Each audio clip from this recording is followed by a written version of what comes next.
Апоптоз біз бана айтып кеткеніміздей, қандай да бір ескі клетканың, патогенді клетканың немесе өзінің функциясын аяқтап біткен клетканың бағдарланған өлімі болып табылады.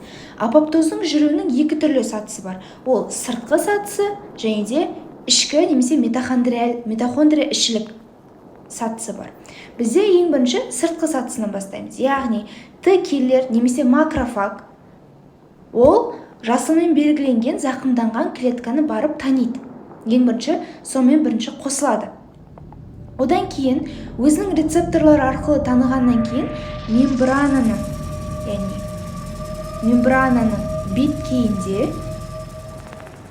мембрананың беткейінде бізде банағы Т келлерлер өзінің лигантын бөледі. Немесе біз оны айтаймыз фагоцитозды некроздаушы ісік факторы. Осыны бөлген кезде лигант қызылмен көрсетілген, немесе біз оны өлім лиганты деп атаймыз. Өлім лиганты бізде өлім рецептормен, немесе домен смерти деп атайды. Сонымен байланысады. Мембрананың беткейінде байланысады. Одан кейін олар танып біткеннен кейін комплекс бізде цитоплазманың ішіне кіреді. Одан кейін олар адаптирующий протеиндерге жалғана бастайды. Яғни адаптирующий протеин бізде осы жерде жалпы қандай да бір бізде зақымдану болған кезде организмде бірінші адаптация процесі жүреді. Яғни адаптация процесі сау клеткаға стресс әсер етті дейік. Осы стресске бірінші өлімбес адаптация болады. Адаптация егер де дұрыс жүрмейтін болса, ол адамда адаптация процесі төмен болатын болса, онда организмде зақымдану болады. Сосын зақымдануға банағыдай либо апоптоз болады, либо некроз болады. Біздің жағдайда апоптоз болады, яғни. Сосын одан кейін банағыдай адаптационный протеиндер қосылса, олар бізде прокаспаза 8-ді каспаза 8-ге айналдырады. Яғни каспазалық механизм қосылады бұл жерде, активтенеді.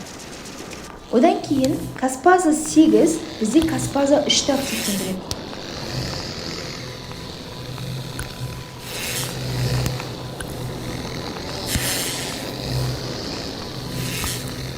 Осылайша организмнің цитоплазмасында апоптоз процесі басталады. Одан кейін каспаза 8 басқа да клеткаларға жабысып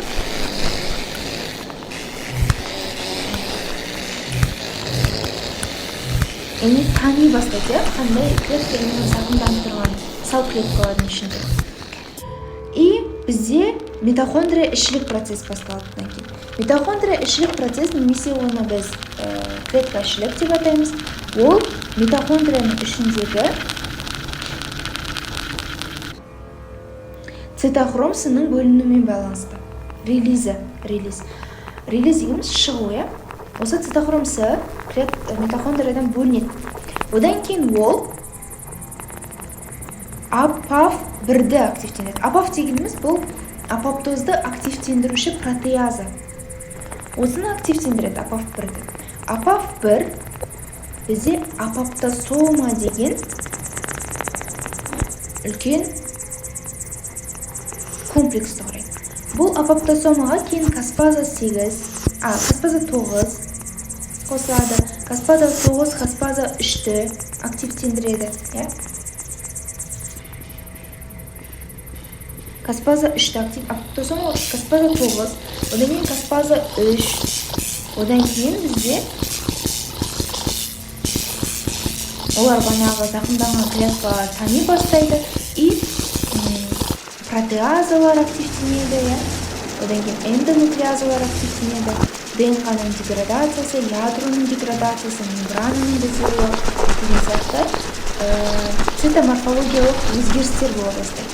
Яғни цитоскелет бөлінеді, ядро бөлінеді и апоптотические тельца бөліне бастайды. И ол апоптотические тельца қайда кетеді? Ол айналасындағы макрофагтардың банадай қарапайым клеткалар, макрофагтар, банадай нормальный клеткалар оларды бағанағыдай фагоцитоз деп бастайды.